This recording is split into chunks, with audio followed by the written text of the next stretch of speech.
Alright, what's up, everybody? I'm X Wastemal. I'm kind of new to the YouTube scene, I would say, because I put videos up. I don't have commentaries up. I maybe have like one Call of Duty Modern Warfare 2 video up. That's a nuke video. That's commentary, but it's just like saying what I did, even though you guys could see that, which isn't really that fun in my opinion, because you can see what's going on in the video. So why would I explain talking about it? Like if I would just normally commentate, I'd be like, I'm going up the stairs into the middle ramp area to camp their spawn. That's not really good to watch. I mean, I like to talk about like I like commentaries where like people actually talk about like actual like stuff like I don't know, like maybe like situations that they do in like real life, or like maybe like just like a movie review kind of, or like a game review. Then like put like a voiceover like on the game, like someone like I might do in this video. Like I just went and saw the movie Paul yesterday on Saturday, the day after it came out, and it was a pretty good movie. I thought I liked it. It was pretty funny. There were some really good parts to it.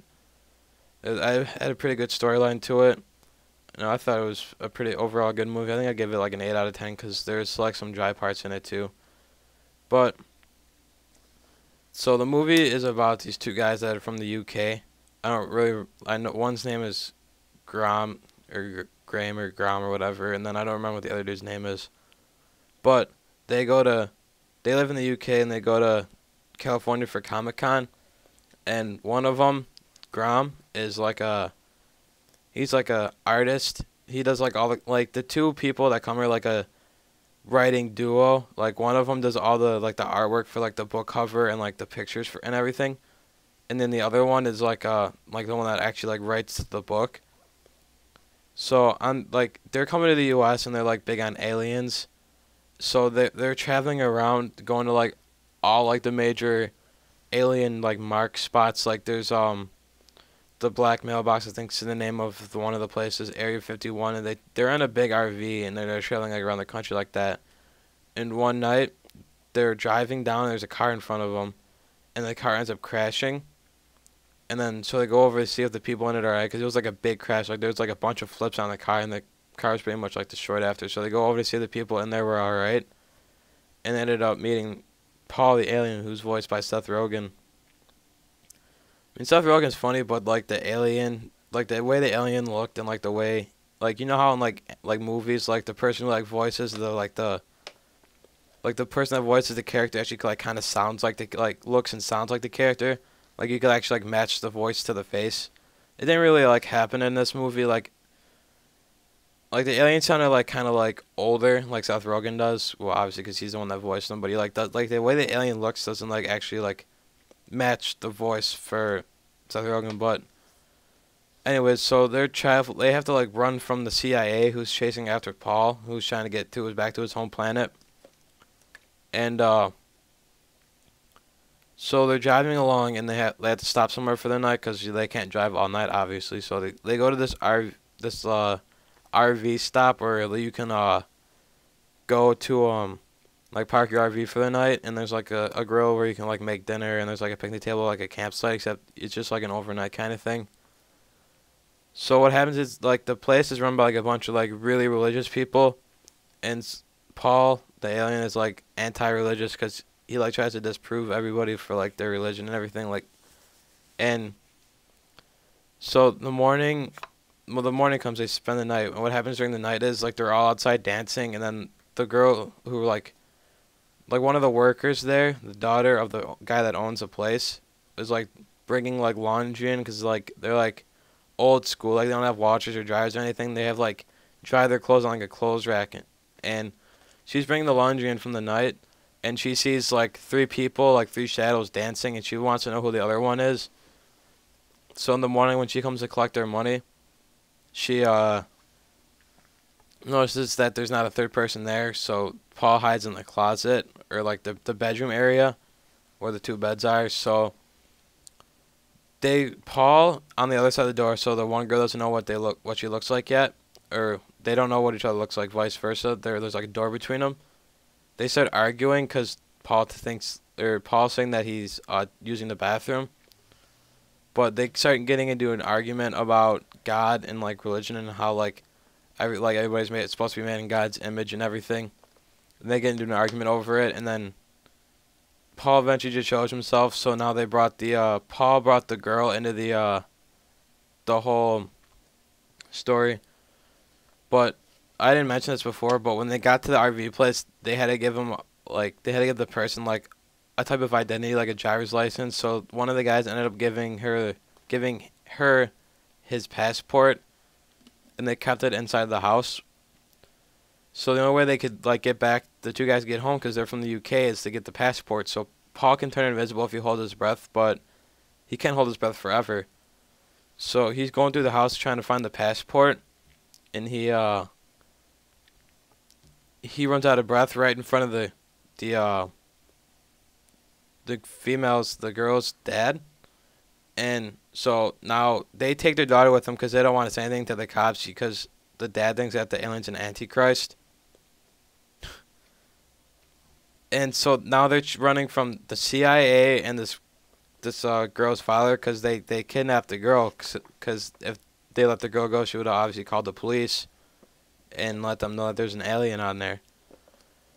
So that's pretty much what happens. They're like on the run until like the end of the movie. I really don't want to spoil anything. It was a funny movie. There's some really funny parts in it. Like the girl who's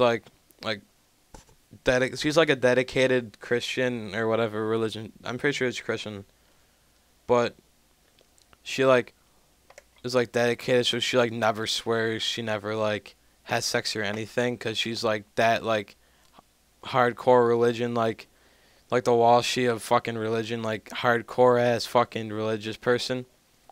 And so she finally like starts like swearing for like the first time, because they're like, her and Grom, the artist, they're like arguing. And this part was in the movie trailer in it, so you just look that up, and then they're arguing, and they finally tell her that she can like start swearing and like do stuff she wouldn't normally do, because like of the religion that was forced on her. And my friend was dying laughing at that part. Alright, now that's all really much I can talk about the movie, because I really don't want to get into it too much, because then I don't want to spoil it for anybody that might want to see it that watches my videos. So I'll just talk about the gameplay for now. There was like 2 blackbirds I called in, 2 chopper gunners, and one dogs, one like set of dogs, which is a pretty good, but the score is like kind of bad, because like the chopper gunner on this map is pretty shitty. Like the chopper gunner in this game is shitty in general, because it just circles around the map, but like the chopper gunner in Modern Warfare 2, like just usually hovers over their spawn, or like moves around the map to like get out of like their spawn and then just come back around inside of it.